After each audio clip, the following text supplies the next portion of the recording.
1 ಲಕ್ಷ ಗೋಮಾತೆನ ಕಸಾಯಖಾನೆ ಉಳಿದಂತ ಪರಿಸ್ಥಿತಿ ತಂದಿರೋ ಈ ಸರ್ಕಾರ ಈ ಗೋಮಾತೆಗಳಿಗೆ ಏನು ಉತ್ತರ ಕೊಡ್ತೀರಾ? ಅದೇ ನಿಮ್ ತಾಯಿನ ತಗೋಗಿ ನೀವು ಮಾರಾಟ ಮಾಡ್ತೀರಾ? ಏಕಾಏಕಿ ರೈತರ ಅಭಿಪ್ರಾಯವನ್ನ ಪಡೆದೆ ಅವರ ಜಮೀನನ್ನ ಅಕ್ವಿಷನ್ ಮಾಡ್ತಕ್ಕಂಥದ್ದು, ಸ್ವಾಧೀನಪಡಿಸತಕ್ಕಂಥಕ್ಕೆ ನಮ್ಮ ವಿರೋಧ ಇದೆ. ರೈತರು ಒಪ್ಪಿಗೆಯನ್ನ ಸೂಚಿಸಿದ್ದೇ ಆದ್ರೆ ಅದಕ್ಕೆ ನಮ್ಮ ಅಭ್ಯಂತರ ಏನೂ ಇಲ್ಲ. ಇವತ್ತು ರೈತರು ನಾವು ಜಮೀನನ್ನ ಕೊಡಲ್ಲ, ಸ್ವಾಧೀನ ಮಾಡಲ್ಲ ಅಂತಕ್ಕಂಥ ಮಾತನ್ನ ಹೇಳಿದೆ.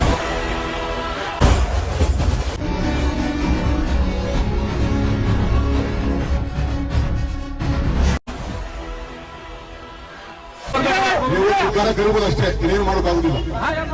ನಾವು ನಿಮ್ಗೆ ಏನೋ ಒಬ್ಬನೇ ಎಲ್ಲ ಪಟ್ಟಿರೋನು ರೈತರ ಪರ ರಾಜಕಾರಣ ಮಾಡಂಗಿದ್ರೆ ರಾಜಕಾರಣ ಮಾಡ್ಕೋ, ಯಾರು ಬೇಡ ಅಂತ ಒಬ್ಬನೇ ಎಲ್ಲ ಪಟ್ಟಿರೋನು ರೈತರ ಪರ ರಾಜಕಾರಣ ಮಾಡಂಗಿದ್ರೆ ರಾಜಕಾರಣ ಮಾಡ್ಕೋ, ಯಾರು ಬೇಡ ಅಂತ ನಾನು ಹೇಳ್ತಾ ಇದ್ದೀನಿ ಕೇಳಿ. ಗೌರವ ಕೊಟ್ಟು ಇಲ್ಲಿ ಬಂದು ನಿಂತ್ಕೊಂಡು ಮಾತಾಡ್ತಾ ಇದ್ದೀನಿ.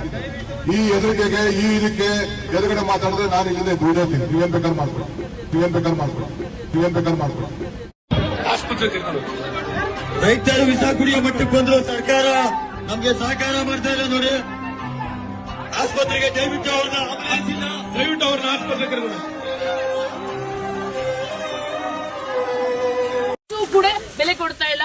ಒಟ್ಟು ದಬ್ಬಾಳಿಕೆ ಮಾಡಿಕೊಂಡು ಪೊಲೀಸ್ ಫೋರ್ಸ್ ಇಟ್ಕೊಂಡು ಯಾವುದೇ ಮಾಹಿತಿ ಕೊಡದೆ ಅದು ಯಾರೋ ಪ್ರೈವೇಟ್ ನವರಿಗೆ ಸರ್ವೆ ಮಾಡಕ್ಕೆ ಅವಕಾಶ ಕೊಟ್ಟಿದ್ದಾರಂತೆ. ಅವರು ಕದ್ದು ಮುಚ್ಚಿ ಇವ್ರನ್ನ ಹೆದರಿಸಿ ಬೆದರಿಸಿ ಸರ್ವೆ ಮಾಡ್ತಿದ್ದಾರೆ. ಇದು ಯಾವ ನ್ಯಾಯ? ನೀವು ಭೂಮಿ ಕಿತ್ಕೊಳ್ಳೋ ರೀತಿ ನೋಡಿದ್ರೆ ನಿಜವಾಗ್ಲೂ ಇದರಲ್ಲಿ ಏನೋ ಒಂದು ಕುತಂತ್ರ ಷಡ್ಯಂತ್ರ ಇರೋದು ಪಕ್ಕಾ ಕಾಣ್ತಾ ಇದೆ.